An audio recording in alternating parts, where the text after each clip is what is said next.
Osemsamo Limphosa Emnyango. Mlaleli, lesi isiqephu sethu seenkungwana ezintathu. Sithabele.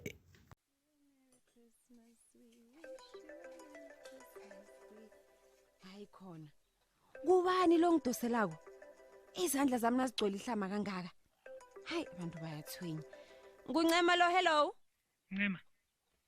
Usavukile na? Oh, akwande Sithole. Akha AVM.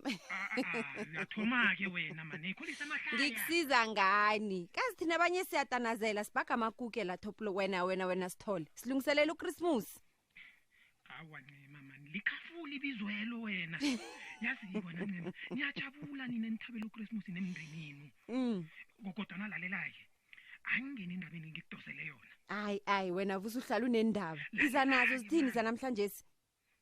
Khuluma. Ncence lalela. Ngikulalele khuluma vusa uyangibambezela. Kazi ngizwe ezimaphorodla wena ngitshele. Lalela.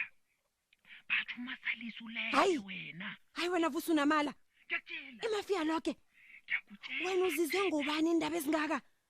Hayi wena vusi indaba ezizokumosha uChristmas kaToplos noMandla. Uzizwe ngobani indaba eziwena? Ngitshele. Ngikulalele. Usabuza umbuzo omningi wena ukuthi ngizwe ngobani.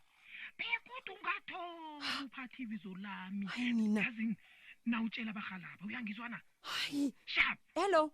Ubeke phansi. Awa nina mhlolo le yona. Umasalisi. Hayi ngiqedelela ukubhaga ngeke uToplos. Umasalisi